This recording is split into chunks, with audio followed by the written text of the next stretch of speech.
First, Chile has one of the region's most dynamic economies, but the aftershocks from Tuesday's earthquake are still being felt, and that's posing problems for the economy.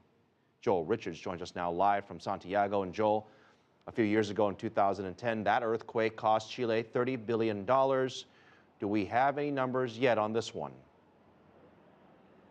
Evening, Phil. Well, there are no definite numbers yet. They're still very much evaluating the damage, and as you pointed to just there a moment ago, there's still many aftershocks being felt. There are rumours running that there may be another big aftershock this evening, so still a great deal of uncertainty. But nonetheless, there is a big difference from 2010. Both it's a weaker initial earthquake that took place on Tuesday night, but also the location happened a lot further north, where there's a relatively small population compared to where 2010 hit, but also that's an extremely important area when it comes to the economy, as it's the mining capital for Chile. In northern Chile, another strong aftershock late on Wednesday causes more difficulties for the community. Locals are still without basic provisions. There's no money in ATMs. President Michelle Bachelet had to be evacuated from the region.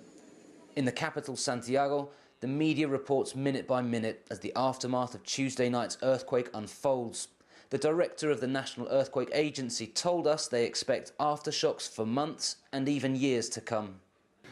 There's been a large number of aftershocks, about 13, 15 earthquakes per hour in the last 24 hours. So the region is very active.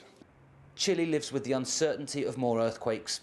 The north of the country is the mining capital.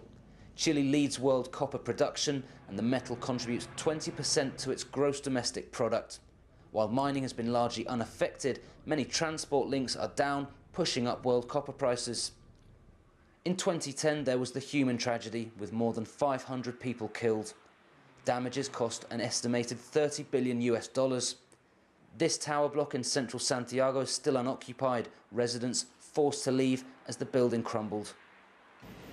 One of the major problems facing the capital was damage to infrastructure.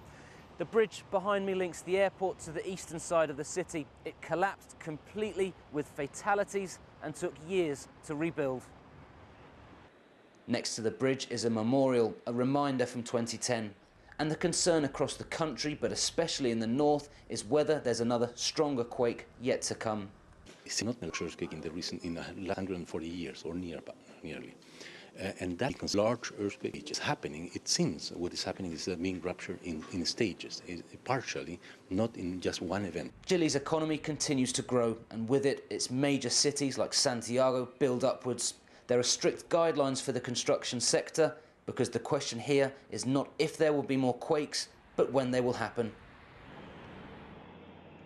Well, it is certainly strange, curious, if you like, that such an earthquake-prone country and city such as Santiago is growing up. It's home to the region's highest and tallest skyscraper. So it's slightly strange there. Here, the mood in Santiago, though, is of course of concern and about the future, both for people. We've spoken to many Santiagueños here who have family up there because, as we said, it's such an important mining sector, many jobs up there. But also with this lack of provision, there is the slight concern. The authorities have had to step in to avoid profiteering.